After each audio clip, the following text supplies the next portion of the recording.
வணக்கம் friends, welcome to Madras kitchen journey. இன்றைக்கி வந்து நம்ம சேனலில் வந்துட்டு ஒரு சூப்பரான குறிப்பு தான் பார்க்க போகிறோம். அதுக்கு முன்னாடி நீங்கள் பார்த்துட்டு இந்த வீடியோ பிடிச்சுன்னா மறக்காமல் ஒரு லைக் அண்ட் சப்ஸ்கிரைப் பண்ணலாம், சப்ஸ்கிரைப் பண்ணிக்கோங்க.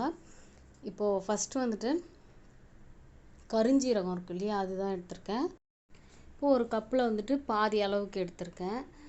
இது வந்துட்டு உங்களுக்கு எந்த அளவுக்கு வேணுமோ அந்த அளவுக்கு வந்து மெஷர் பண்ணி கரெக்டாக பண்ணிக்கோங்க. இது வந்து நான் பாதி கப் அளவுக்கு கருஞ்சீரக பொடி எடுத்திருக்கேன். இது வந்துட்டு இப்போ அடுப்பு பற்ற வச்சு கடாயில் வந்து நம்ம போட்டுக்கலாம். அதாவது இது வந்து மிதமான சூட்டில் தான் வந்துட்டு வறுக்கணும். இது கூடவே வந்துட்டு வெந்தயம் வந்துட்டு கருஞ்சீரகம் எடுத்தோம் இல்லையா, அதை விட கொஞ்சம் கம்மியாக எடுக்கணும். அதாவது நீங்கள் கருஞ்சீரகம் எடுக்கிறீங்கன்னா அதில் பாதி அளவுக்கு தான் வெந்தயம் எடுக்கணும். இப்போது சின்ன கப்பில் ஒரு கப் எடுக்கிறீங்கன்னா பாதி கப் அளவுக்கு வெந்தயம் எடுத்துக்கோங்க, கரெக்டாக இருக்கும். இப்போ இது ரெண்டுத்தையும் சேர்த்து மிதமான சூட்டில் வந்து நல்லா வறுக்கணும். இந்த அளவுக்கு செவந்து வரணும் நல்லா வெந்தயம். இப்போ வந்துட்டு அடுப்பு ஆஃப் பண்ணிவிட்டு ஆற வச்சுட்டு அதுக்கப்புறமா பொடி பண்ணிக்கலாம்.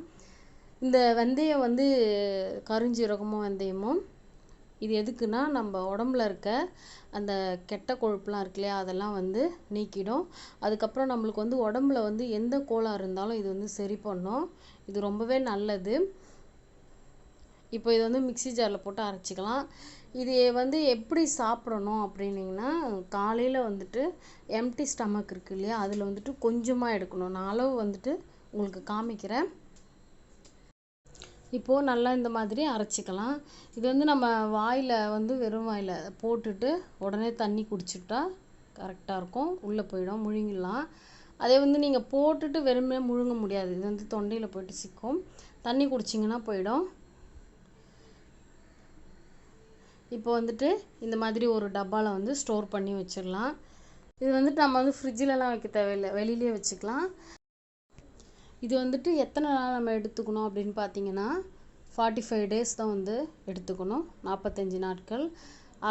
அது எடுத்துட்டிங்கன்னா இது வந்து உங்கள் உடம்புல இருக்க கொழுப்பு எல்லாத்தையும் நீக்கிடும், உடம்பு வந்து சூப்பராகிடும். இது வந்து இந்த அளவுக்கு தான் எடுக்கணும். நான் ஏற்கனவே அளவு சொல்கிறேன்னு சொல்லியிருந்தேன். இந்த அளவுக்கு எடுத்து காலைல எம்டி ஸ்டமக்கில் போட்டு தண்ணி குடிச்சிடுங்க. உங்களுக்கு இந்த ரெசிபி பிடிச்சிருந்தா மறக்காமல் ஒரு லைக் கொடுங்க. சப்ஸ்கிரைப் பண்ணலன்னா சப்ஸ்கிரைப் பண்ணிக்கோங்க.